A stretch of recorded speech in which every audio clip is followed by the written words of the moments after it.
live streaming every day. Yep. I'm talking about every effing day we're going to live stream. I hope that's okay with you. Hey, Brandon. Hey, Desiree. What's up, Desiree? So rip that guy from Smash Mouth. That's pretty sad. What? Yeah, the singer of Smash Mouth died at 56. From what? I think somebody on the Discord said alcohol, but I'm not sure. Damn, really? He's young. Yeah, 56. Oh, man. That sucks. I loved Smash Mouth back in the day, you know? Back in them Kids Bop days. Well, fuck it. Let's get it started. So today I have a great episode. This is going to be a full episode. I'm going to put it out on iTunes tomorrow morning. You'll see it. Cool. But we're recording every day. We're streaming every day. And yeah, we're going to stick to it. And we're going to work out all the bugs.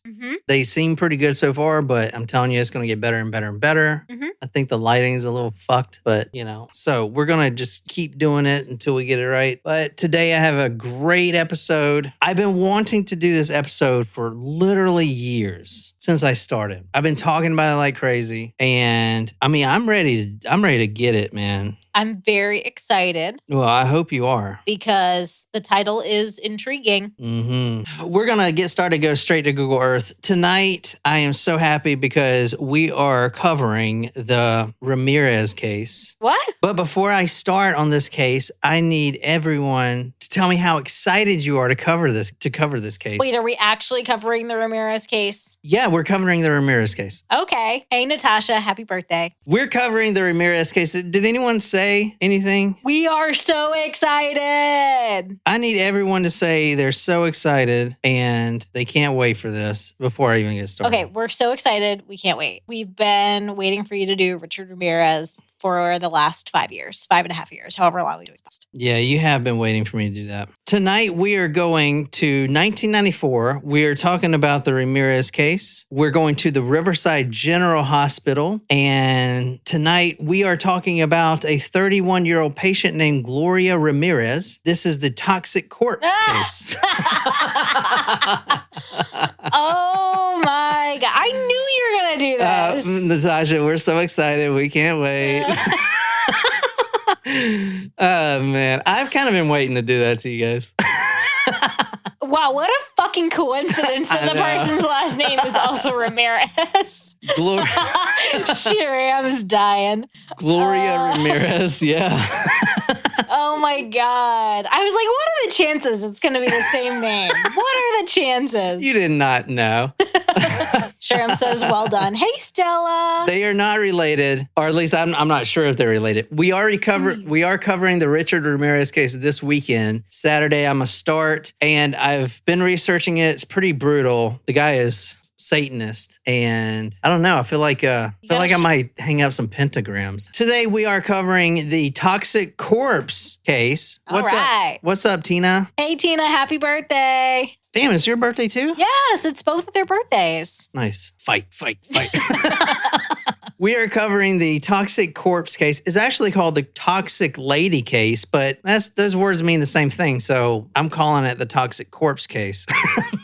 All right, we're going to Riverside General Hospital, 9851 Magnolia Avenue. So let me put that in the Googs. All right, I'm starting on a Saturday night. This is February 19, 1994, Riverside General Hospital. That address is 9851 Magnolia, Riverside, California. A 31-year-old patient. She wasn't a patient at first. She actually goes to the hospital because she's having trouble breathing. Okay. Now, I'm going to tell you a little bit about this lady in a little bit, but she's a mother too, and she's recently been diagnosed with 2 types of cancer. So she is on home chemotherapy treatment. Wow. So it's a very sad situation, but she's having trouble breathing. So she goes to the hospital. What kind of cancer was it? Cervical cancer, 1, and cervical cancer and ovarian cancer. Wow. Okay. Cervical is spine? Cervical is lady parts. Oh, so I guess So that's is like the ovarian. same thing. I mean, not same thing, but so she has been obviously in some rough states. Yeah. She goes to the hospital. She's given diazepam, midazolam, and lorazepam, whatever. Like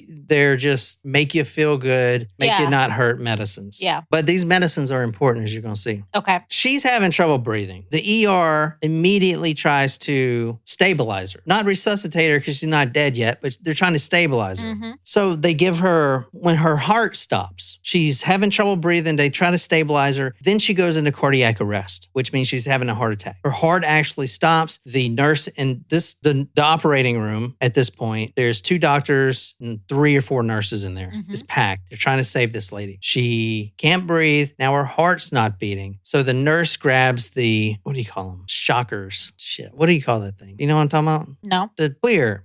Oh, yeah. What is it? Do you know? Defibrillator? Defibrillator. The nurse grabs the defibrillator and starts pumping. 1, 2, 3, clear. Boom, boom. A couple times, and her body just kind of jumps up. At this point, the doctor already knows, hey, she's dead. She's dead. There's nothing we can do. But we need to kind of figure out more about her background. Right. She is still technically, she's on the life support machine. So she's still, her brain is still active. But the doctor knows she's already past due. But he orders the nurse to take a syringe and get her blood. We got to figure out her background. Because maybe it's some rare disease that she has, and maybe it's nothing to do with the cervical cancer. I mean, because the cancer has, why would that affect her breathing, you know? Right. So maybe it's something else. So they pull her blood. What are you laughing at?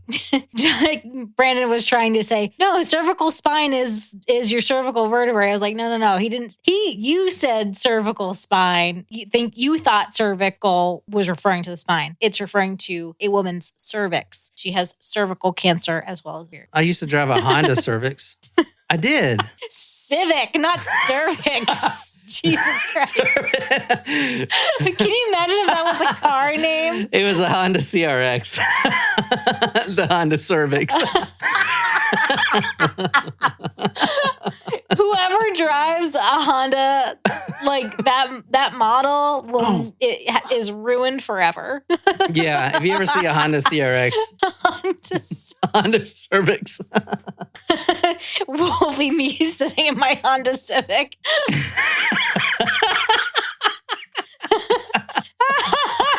She's sitting in her Honda Civic. I ruined that car for you. You might as well trade that. Civic and CRX are different. Yeah, but still. You might as well trade that thing in. A nurse was ordered to stick a needle in her arm and draw a blood sample. So she rushes over there, plunges it right. There's no response, obviously, because Gloria is pretty much gone at this point. But here's where things get interesting. As she's drawing back the needle, and this all happens in real time. So think about this nurse drawing back the needle, and they look at the transparency of the syringe to see if blood's coming in and if there's no bubbles. She's pulling back the syringe like normal, and she noticed that her blood, the blood in this syringe is sparkling. It's what?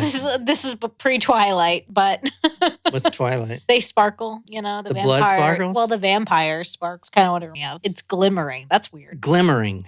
Obviously it's an operating room, so they have lights, strong lights. So the lights are reflecting off her blood and it's glistening. Weird. All right. She takes a closer look into the syringe and she noticed it has tiny white crystals inside of her blood, like little grains of sugar. Well, that's not good. Next, she's looking at the blood. She pulls that needle out. She's looking at the needle, but that little pin prick that she made to draw the blood in her arm, she looks down at it and it seems like there's fumes emanating. Almost like, I don't know if you, like, I'm thinking if you take some baby powder and you see those little, that plume of fumes. Yeah. Something's emanating from her vein. From that little pinprick hole, there are fumes, gaseous fumes, just a small bit coming from that little pinprick hole. This is what the nurse will testify. Huh. Now, I'm not just saying that. This is in the paper. You're about to read all this stuff. Okay. The fumes come up and immediately a strong, vinegary, garlicky,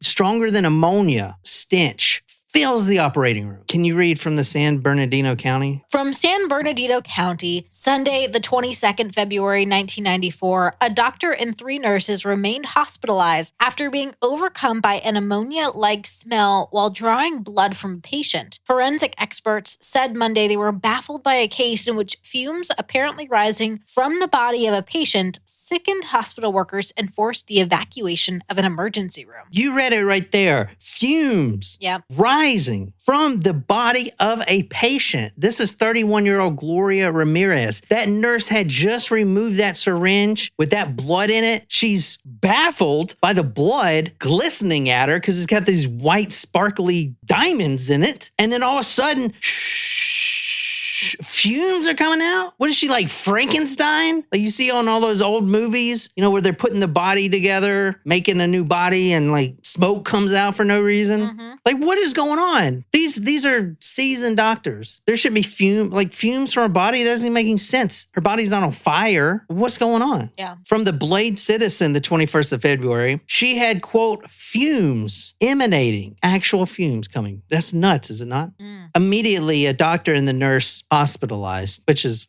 they're in a hospital, so it's not that big of a deal.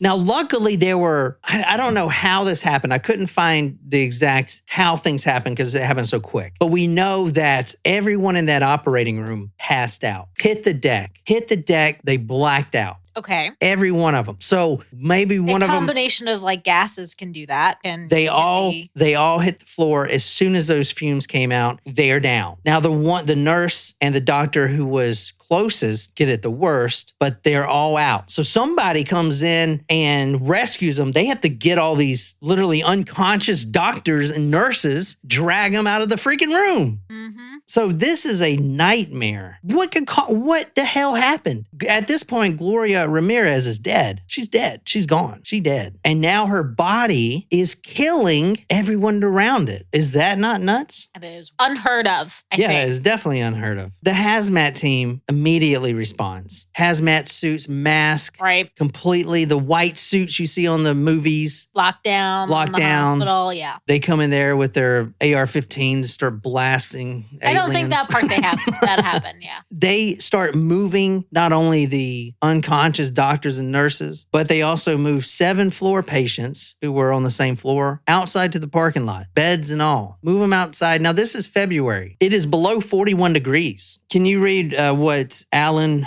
Westfeld, the deputy coroner, said? Alan Westfeld, deputy coroner, said, "It appears to be something coming from the body itself. We are trying to get background before we approach the body. We don't want to put more people at risk." The deputy coroner, it appears that something is coming from the body itself. This is some crazy shit. So Natasha had asked, like, I wonder if it has to do with the chemo or something like that, or radiation. I would say it's got to be that with something else. You know what I mean? Because other people have that exposure, so it's got to be more of a chemical reaction. Yeah. I don't know if it's the chemo or the radiation or... Why are you freezing or something? No. Yeah. Well, I'm cold. We got to fix your camera. You're not even on damn camera. I just got to, if I lean back, I'm fine. Well, that's the point of these chairs, man, to lean back, Sorry. Hey, Sydney. I need to fix your camera because you look kind of ridiculous. You're like half face. Well, fine. You're like the Phantom of the Opera. Oh my God. So I think it's got to be a reaction with something. You mentioned some medications that she was on as well, so it could be that with something else, because those are common things that are prescribed. Yeah, but other people are on chemotherapy and get the same prescriptions. Does she have any metal implants? That's an interesting question. Yeah. I don't think so. I didn't see anywhere. That's a very good question. But forget about the fumes. What about the white crystals? I mean, okay, sorry. So and that would hurt. Well, that would be very painful. I wonder if her blood. So if it was just her blood thickening. So right, like if it was clotting and doing that, I'm trying to think if when your blood dries, it gets kind of like almost like crystallized when it's forming, when it's in a healing process. So maybe like her blood was super thick or something. Yeah. And it made it almost like crystallized. Yeah. Yeah. But that would have to be super thick. I mean, she would have, I don't know. And let me just say this right now. Okay, this is what happened. We know for a fact. That has never So been we presented. don't know, really, the outcome. No, this is still a mystery. Have we tried submitting all this to ChatGPT and seeing? I did. Oh my God, I can't wait. Okay. Keep going. You know that's what I did, man. Oh, man. Oh, yes. Okay. Go on. By the way, so Oh my God, I think you've solved it. ChatGPT. I was reading an article the other day. A lot of people are like, "Oh man, this AI is going to kill us." Dude, embrace it, It yo. saved this freaking Kid. 7-year-old boy. There were over 3 years, 17 doctors could not figure out what was wrong with this kid. He's 7 years old. He was suffering insufferable pain, and his mama so tired of all these doctors, all the money they spent, and all these I think it may be this, that, and it's never nothing. She took her notes and the actions of her boy. Like for instance, he couldn't crisscross his feet anymore. It's weird. Like why? What is that? Like why couldn't he do that? So she inputted all this stuff in the Chat GPT, and they found out what was wrong with him. What was the problem? You sent me the article. I didn't get a chance to read it today. I'll tell you right now. All right. So they were giving him Motrin, yada, yada. We saw so many doctors. We ended up in the ER at one point. I kept pushing. I really spent the night on the computer going through all these things. So when Chat GPT suggested a diagnosis of tethered cord syndrome, it made a lot of sense. So I'm not saying doctors should be replaced. I'm definitely not saying that. Or to undervalue any doctor. They go to school for 7 years but I'm saying like a doctor can only retain so much as a human being. Right. An AI machine doesn't necessarily need to retain the information because it could quickly look at all sources at the same time and come up with, you know what I'm saying? Like it's kind of like that House show you were telling me about. Yeah. Dr. House is irrelevant in ChatGPT world, honestly. Or he's nothing special, you know? They should just have a reboot with just a computer that's not. Or it's Dr. House popping vitamin and on the computer all day. Yeah, he's on Vicodin. Yeah, that'd be so funny, a reboot. He's just on Chat GPT. He's fucking high all the time. And he's just like an asshole to everyone's like, God, can't you guys type in your own questions into Chat GPT? You know, Chat GPT prompts are a big business now. Yeah. I was reading this science article, like this guy is making a killing because he created a site where you can buy prompts from people. And you fucking know he's getting those prompts from Chat GPT. Yeah. Yes. Because you can just say, like, how can you help me in my job? And it will give you questions. Yeah, but it is better if you know, and I learned this too, it is better if you give it precisely it's hard to tell it what to do. Anyway, all right, let me see. Sorry, I'm not promoting ChatGPT. I'm just what it is. I am a paid subscriber. If you ain't using it, you gonna be behind, my friend. I'm a paid subscriber. That's how I feel about it. Just because I don't want them to. I don't even use it. I don't use it for work or anything, but people should be. It won't write erotica, but there is a way you can get by with that. So there's certain things. You can change different things. Like words. Yeah. Instead of penis, use the word carrot, and then go back and change all the carrot words. I don't know. Fuck. Anyway, immediately the hazmat team, they take Gloria Ramirez, her corpse at this point, her toxic corpse, and they place it in an aluminum container. Now, this is kind of a crude picture, but it's from the newspaper. This is her getting wheeled out and these two guys not wearing any mask for some reason. Yeah. Like, what the It's not a good idea. Is it like a steel coffin? It kind of looks like a coffin, yeah. Yeah, it does. Yeah, isn't that nuts? I think it is. Coffin. That's pretty bad. All right, so let's figure out what this is, man. Let's try to solve this mystery. The hazmat team, albeit a few hours later, they tested the air in the room and found nothing unusual. It was a few hours had gone by, though. All right, the first priority, obviously, is to get all the nurses and doctors who are dizzy and collapsing all over the place and vomiting out of the room, make sure they're safe. Then they go and check the air. Nothing unusual. approval. So let's talk about some causes. All right. The first one, the big first theory is suspected poisoning from oregano phosphate. Oregano phosphate? So oregano phosphate is common in insecticide or pesticide. This lady right here, this isn't Gloria, this is a doctor. Oh, okay. This is the doctor who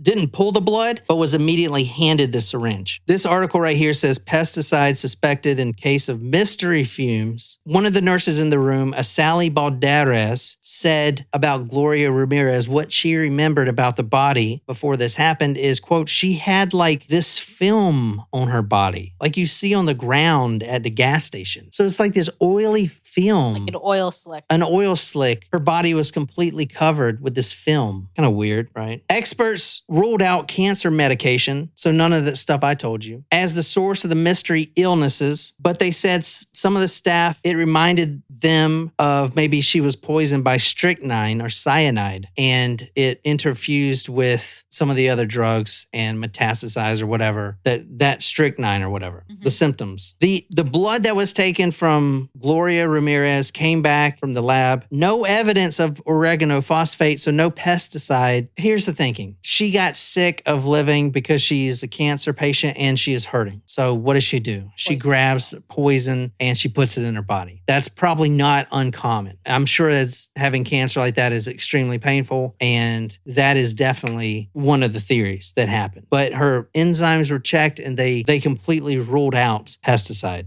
Okay. Her sister Maggie also said that when she looked into her apartment, there was nothing like that found. No rat poison, nothing that she could use to harm herself with. And like I said, she was receiving chemotherapy treatments at home. And Maggie, her sister, said for the past 3 days, her body had been, quote, racked. Like just completely racked out, right? Can you read her quote? She was taking 4 different medications and chemotherapy. It was the 6th time this month she had been hospitalized. What I want to know is who attended to her. She died alone. I want to know what was done after they fainted. She's talking about the doctors. At this point, Gloria's family is very weary of the hospital. Now, I've covered quite a few of these medical cases, probably about 10, mostly serial killers. But I will tell you, there's a common theme between the serial killer, the medical serial killers, and a story like this. Do you want to take a guess what that theme is? That theme is, as we know, in America, a lot of these hospitals are privately owned. This is someone's money, a group of investors, their money. It's a money factory. They do not and will do everything they can in order to not admit fault. That's very important. Okay. It's also very important. And the reason why is because, Riverside had her body for weeks in this casket. Oh, we can't release it because it's a danger. Well, the family wants it because they're going to do their own autopsy.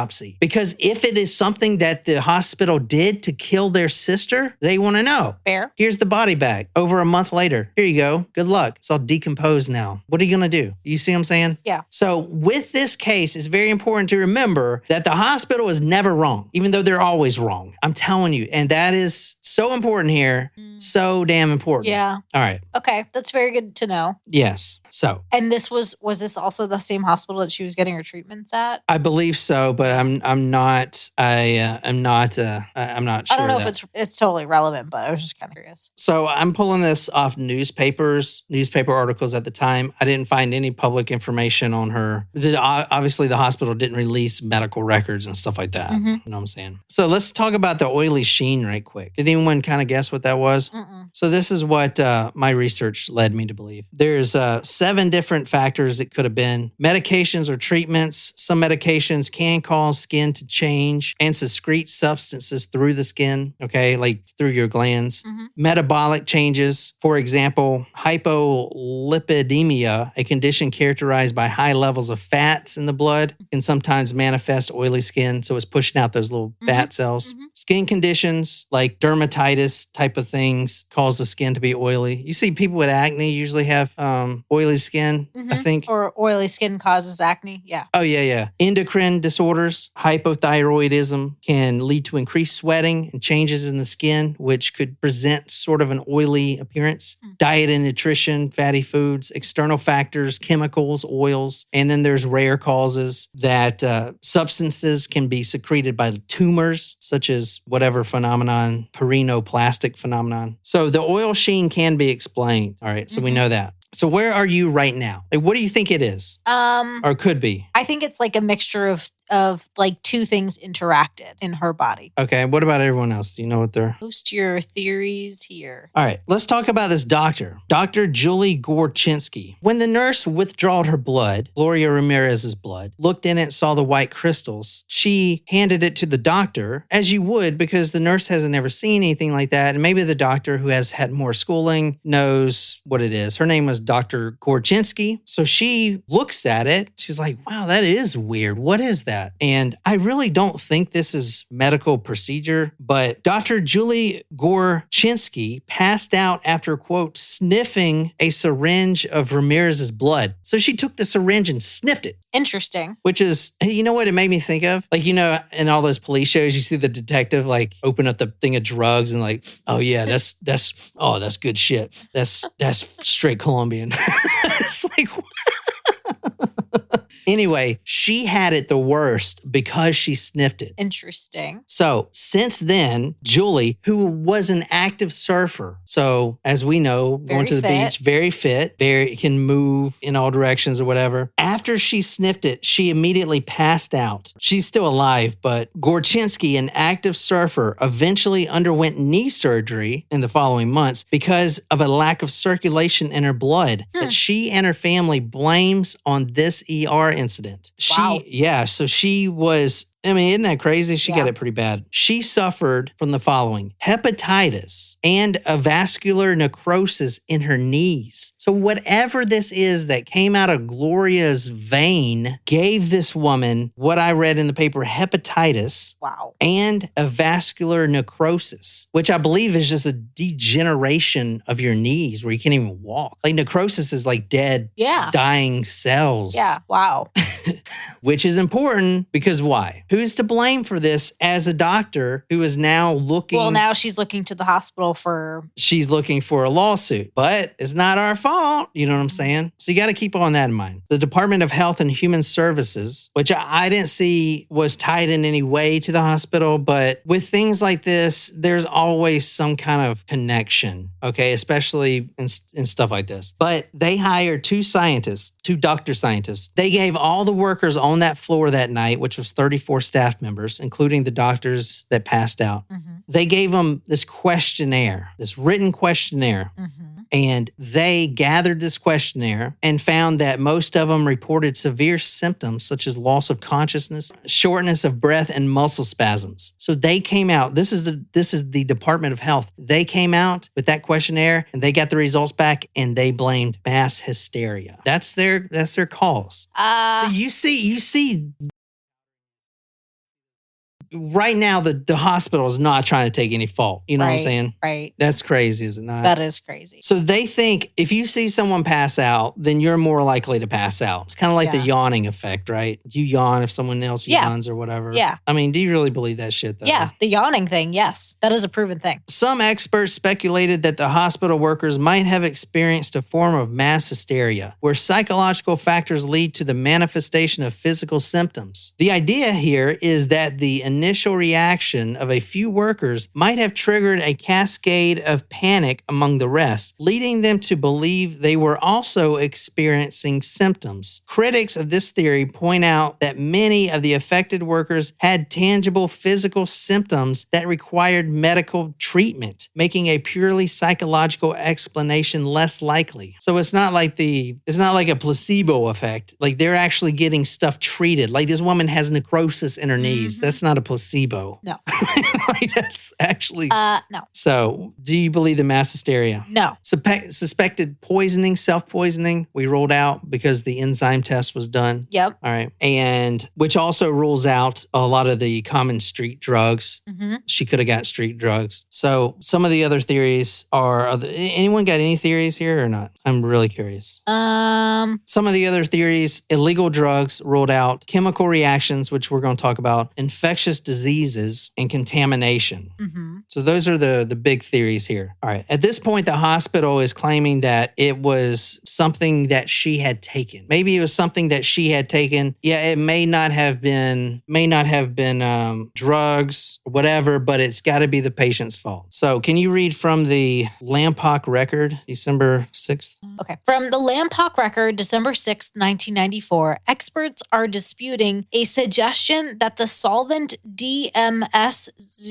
or DMSO caused the mysterious collapse of emergency room workers. A beautiful hypothesis can be slain by an ugly fact, and in the case, there are a lot of ugly facts, said Dr. Jack De La Torre, head of neurological research at the University of Mexico. DMSO, and I'm not a chemist, but they're claiming that Gloria Ramirez had been using an over-the-counter thing that was real popular at the time for pain. Okay. It's a topical solution. You can actually buy it at a hardware store. It is like a wax, which would explain the wax for oily skin. Oily skin. You put it on your body, you spread it on your body, and it's really good at getting into your body, penetrating into the cells and relieving pain. A lot of cancer patients were using it at the time. It was really popular. And we know she was? No, we don't know she was. Oh, okay. Because the autopsy, they didn't do one on her, and then the family tried to do one. Because if it is, then the family, it's kind of the patient's fault, right? And that would be good for the doctors and the hospital. But if it's not, then it's something else. So they never could tell if yes or no she was using this. It is not an actual fact that she was. This is all speculation from the medical community. But in that report, it says that she had been using dimethyl sulfoxide, DMSO, as a home remedy for pain. DMSO is a powerful solvent and penetrant that can be used as a drug delivery system. The researchers theorized that the DMSO in Ramirez's system might have built up due to urinary blockage caused by her kidney failure. So she's been putting this stuff on her skin for months, let's say. And they think it just built up in her kidneys and eventually manifested itself out in fumes in her body. Okay, plausible. Well, hold on a second. It is a remedy for pain, yes, but it doesn't really work like that. It doesn't interact with any of the chemotherapy drugs she was on. So Brandon knows what DMSO Oh, do you? What is. They sell it at where he works, and in like home improvement stores, tractor supply stores, things like that. And he commented, yeah, DMSO is way too strong. Don't use it on yourself.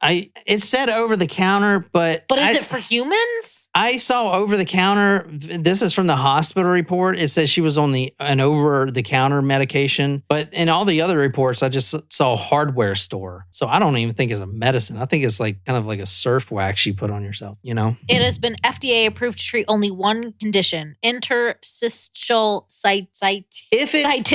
If the hospital, and I'm saying this, I don't know for a fact, but if they are trying to cover their ass, it would be great. Maybe they used it. It would be great for them to have her go to a hardware store and use this stuff because it gets the fault off of them. No lawsuits for them, right? It can cause crazy dreams if taken orally. It's like a gel. Interesting. So here's a brief rundown of DMSO. All right. That's weird. Why would they sell it at a home improvement store or like a tractor supply? That doesn't. Ask Brandon. Brandon, why is it sold there and not like a drugstore if that's what it's used for? Here's what it's also used for: cryopreservation. So it's a cryoprotectant. You know what cryo is? Like cryo tanks? Like freezing? Mm-hmm. So they use it for freezing cells, like stem cells. Cancer patients undergoing treatments. Are you trying to sell that stuff on Horse Discord? pain relief. Horse pain? Oh, yeah, that makes sense. Certain patients undergoing treatments like bone marrow transplant. Jesus Christ, I cannot talk. Like bone marrow transplants might have their stem cells harvested and frozen for later use. So those would be used. DMSO would be used to do that. DMSO lowers the freezing point of liquid, which is weird because DMSO helps prevent ice crystals that form, which can damage cells. So I asked ChatGPT about these ice crystals because go back to her blood. There's ice crystals in her blood, or some crystals. Or some crystalline material. So I said, why do crystals form in cancer patients? And she said crystals don't inherently form in cancer patients more than anyone else. However, in the context of cancer treatment and medicine, the cryoprotectants like DMSO help to prevent the formation of ice crystals by lowering the freezing point of the solution and by disrupting the ability of water molecules to form crystals.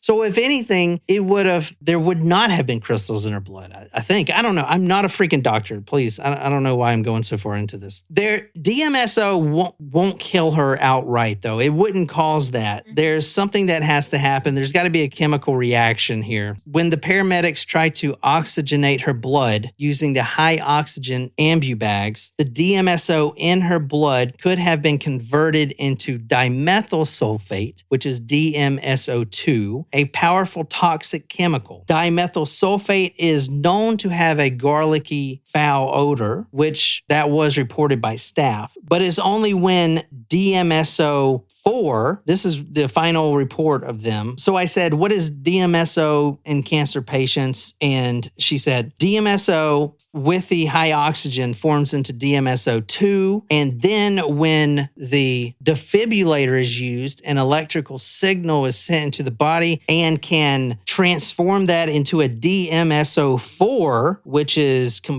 highly, highly toxic. That is what the medical report says. It says DMSO4 is what her body turned the DMSO into. Whatever. I asked ChatGPT and she said DMSO4 isn't a standard or recognized chemical name. So I don't know. Anyway, that's way too much sciencey shit. I shouldn't even talk about that. No, it's interesting. All right. So basically that's what they're saying is DMSO. So what do you think? I don't know. But I was like, I don't know, man. I don't know. This doesn't sound right. Because I'm of the opinion that hospitals are just money factories. So I asked, has this happened before this case? And it had, about a month before, actually. You don't see much of this. Can you read from the Los Angeles Times? From the Los Angeles Times, March 18th, 1994, man reports 2 earlier cases of fumes at Riverside Hospital. Several weeks before, mysterious fumes forced the evacuation of the Riverside General Emergency Room. A patient there had to evacuate his own room after noxious fumes overcame him and his wife. Dennis Weiss, a 52-year-old cancer patient, said the stench was so strong it made him vomit before he covered his face with a blanket and his wife fled for help. This happened twice. Once with him and his wife, and then once with him and his wife and his daughter. And both in the same area, right? The same area, the same thing. Noxious fumes filled the room, vomiting, passing out, Same running. hospital. Same hospital. Uh-oh. Why don't you hear about this? Well, let's look into it. Dennis Weiss said the first time it happened was on January 13 during his stay for chemotherapy. Quote, I heard the sink gurgling, and then there was a horrible smell. Sink? What? His wife, Jenny, had worked with chemicals all of her life and said, quote, I can't describe what this was. I've never smelled anything like it. So now the sink is gurgling. Are they like putting too much Drano down their pipes or something? The first time the nurse came in and says she didn't give it too much thought, that she kind of thought they were overreacting, but she said that, quote, such odors were not unusual and blamed it on the upstairs nurses for dumping various liquids down the drain. 2 days later, it happened again. This is very important. I found this. This may just completely solve everything, my research. And you don't see this on the Wikipedia page. You don't see any of this shit. A Dr. Humberto Ochoa was at the site of the Gloria Ramirez poisonings. He said that he, quote, noticed liquids in the drain of an emergency room basin and flushed it. it. Strong smell, liquids coming up in the drain. Hazmat liquids are not meant to be flushed down the drain. I mean, even someone like me knows that. You're supposed to dispose of them properly. But apparently this hospital, and maybe many others, has a history of nurses and doctors flushing whatever chemicals, strong chemicals, cancer-based chemicals, down the common drain and expired medicines down the drain. You don't do that shit because eventually it goes into the water supply everyone drinks. Like, what the fuck? It's the same reason you don't dump oil on the ground. Right. You know what I'm saying? Like, it's the same shit. Jack McGurk, the head of the State Department Biomedical Waste Management, said that there is a concern with hospitals dumping chemicals and expired medicines down the drain. He explained that it may not have necessarily been the chemicals themselves, but an inadvertent mixture. And he puts a theory like maybe a cancer drug liquid was poured down the drain, and at the same time, the janitor's in there using high concentrated bleach to scrub the toilet, and the pipes are interconnected, so it mixes up. That's how it works. Wow. Yeah. So no one talks about that, though, which is kind of weird because this happened twice before. But let's look at some of the violations. Stram's like, damn it, this isn't as fun. It's not a mystery. OSHA, the occupational I do. health, I know what OSHA is. said that the Riverside General Hospital was cited. They were cited many times, but I'm going to go through the list. Twice in 1990 and 1991 for a, quote, series of violations of exposure standards relating to the use of ethanol oxide, an extremely toxic gas used for sterilizing instruments. Oh, boy. In 1990, they got a citation for not providing adequate respirators for the use by staff members working with the ethylene oxide, and no alert system in the room if it was exposed. They got another citation a year later because they didn't even fix the current citations, and now they have become, quote, willful and serious. Wow. OSHA spokesman Rick Rice said, quote, in the hierarchy of California OSHA violations, those are near the top. So you don't see this too much, do you? They were also cited for 6 other serious conditions in 1991. In both 1991 and 92, they were cited for not maintaining inspection reports for their ventilation system. Well, this definitely points to the hospital at fault. Yeah. Was there claims ever brought and suits ever brought to the hospital for the death and the injuries of the staff members? Nope. You know why? Because they got some powerful lawyers and doctors themselves, man. Wow. So the one thing they did... Not even a settlement? They probably settled, but very quietly. Here is one article I found. Pipes ruled out as linked to fumes. So my theory, and the theory of this guy that it happened 2 months prior when he said the sink was gurgling and his wife and him had to run out of the room, and the doctor who flushed down a liquid during the Gloria Ramirez incident. At the same time, the smell, here's what I think happened. In my honest opinion, I believe it was a matter of timing. I believe they stuck her, pulled out the blood, and just then the sink bubbled up with this mixture of shit they've been dumping down at that right moment. I believe if they were 5 minutes later, they wouldn't have had such a strong correlation. But it seems like as soon as they're pulling back the blood and they take out the syringe, then they all pass out. It seems correlate, but it also seems like to me it was a timing thing. I believe there were fumes because.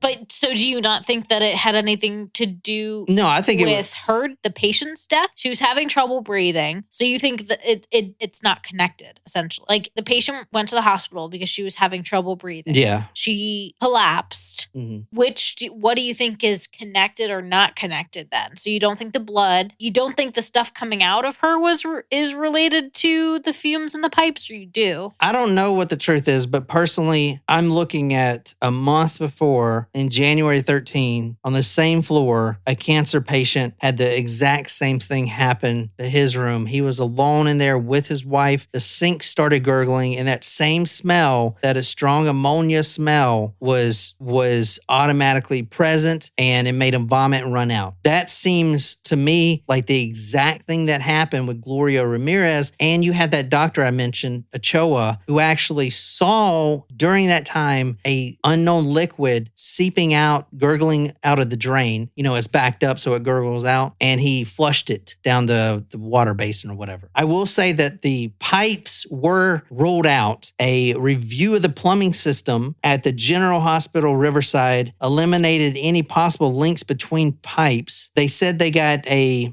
review, which involves an independent specialist. I mean, you don't know if these things are connected, but they said that there were separate plumbing systems that served the patient tower and the emergency room. Okay, there's separate plumbing systems. Okay, they were dumping shit down the emergency room plumbing. Like, I don't understand. Like, okay, there's separate for the emergency room and the patient one. What's that have to do anything? So in my personal opinion, I need to come out with my bias right out. I don't trust hospitals. You won't see me in a hospital ever. Not that I don't trust the doctors, but America, we make it a big business to hand out pills and get treatment for everything. You know what I'm saying? So when there's money behind something, I don't trust it at all. And the reason that they held her body seems suspicious to me. They could have easily gave the body to the family so they could have done their own autopsy. It seemed like they were trying to get out of a lawsuit. I don't know. I don't know how many citations hospitals have, whatever, but I found quite a few on this one. Even now, especially in the COVID generation, they've been getting all kinds of citations. The same hospital? Yeah, but I don't know if that's Don't go to Riverside, y'all. usual or whatever. I hope you guys like that. It's kind of a little weird. No, it was interesting. I'm sorry, I'm not a medical professional. All this DMSO stuff, I have no idea. Anyway, what do you guys, anybody still on here? Yeah. So I wanted to do that for Shram. Very good. Very interesting. She's been requesting that for a little bit. So I want to know what she thinks. What do you think? She said, "This is great. I want to know what happened." I mean, I don't think, no, I'm not saying that doctors are evil or whatever. I'm not saying, or people are evil in general. I'm just saying, it seems like when there's money, because we did those medical serial killers, and I even talked to that guy, remember that Bruce guy? Yep. And he was even telling me where there's money involved, something like this, they're going to try to not take the blame for it. Yeah. So the DMSO thing, maybe she bought it at a hardware store. That seems like a perfect theory. But I hope you guys like that. Girl. We're going to be back on Saturday or tomorrow. We're streaming every day. I'm doing that streaming every day now. So we'll be back on tomorrow and then on Saturday for the first part of Richard Ramirez, which is going to be fun. He is a sick puppy. Well, so that's it. Thank you guys. I can't wait for the next Ramirez. Anyway, thank you guys so much. It's been such a treat. I love sitting here and talking. And these chairs make it so much more relaxing too. Yeah, I'm comfortable now. All right, well, let's go play some video games. I'll see you guys on Discord. And until next time, good night, you lovely, lovely people.